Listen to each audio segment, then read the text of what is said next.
Hey everybody, it's David Grayson. I was just going to give my insight as to how I thought Tiger Woods would perform this week at Chambers Bay Golf Course for the U.S. Open. When he last performed, he shot 85-74 at the Memorial Tournament, which for him, I mean, on a field that he's won, I think, 4 or 5 times now, is extremely bad. I mean, there's no excuse for that. It doesn't matter what changes you're making. I'm surprised he didn't pull a usual Tiger Woods and just go like, oh, my leg or my neck or some other body part that I haven't touched yet, whatever the press hasn't called me on yet. Like, oh, I tore my tit muscle. Like whatever you can think of. Having said all that bullshit and insulting him, I'm a huge Tiger Woods fan. I mean, he's the reason I love golf. He's the reason I really watch. I mean, I'd still watch anyway, but he does have a lot of the wow factor that everybody watches because it's either how great is he going to do or what's his excuse this time. I mean, he just has a lot of compelling reasons to watch him, let alone the fact that he's an unbelievable fucking player. Now, I don't care about scandal. I don't care who he fucks. I don't care how he feels. I don't care about his Buddhism. I don't care about any of that. All I care about is that he's entertaining to watch in regards to golf.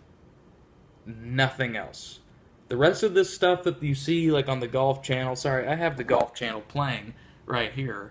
The rest of the stuff you see when you see, like, Roger Maltby or Brandel Chambly or, it's all bullshit, okay? I mean, they gotta fill all this time. I mean, they're like the CNN of golf. It's terrible. Uh, it's just 24/7, just bullshit. But the key to Tiger, I think, playing well will be just like how he played the British Open back in '06, where he took all the woods out of the bag and he just played with irons. Because Tiger is very long off the tee. We all know that.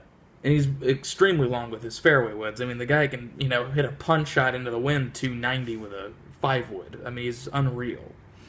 But when he was playing that 2006 British Open at Carnoustie, I believe, he had unbelievable control because he had to. He had to slow it down, get back to basics, and really focus up. Anytime he has a driver in his hand, he looks like he's just about to wail at it no matter where it's going, and regardless of how he's hitting it. It's like he just refuses to believe, like, man, I have sliced every single shot I have hit today. Even a shitty golfer usually will realize, man, I've been duck hooking it all day. You know what I might do is either stop hitting that club or make a fucking change. I mean, an 85 as a professional. Guy's got 84 wins now. 14 majors. Shot 85. I shot 73 yesterday. Granted, I'm not Tiger Woods, and nobody cares what I shot, but fuck, man, I haven't shot an 85 in like 6 years.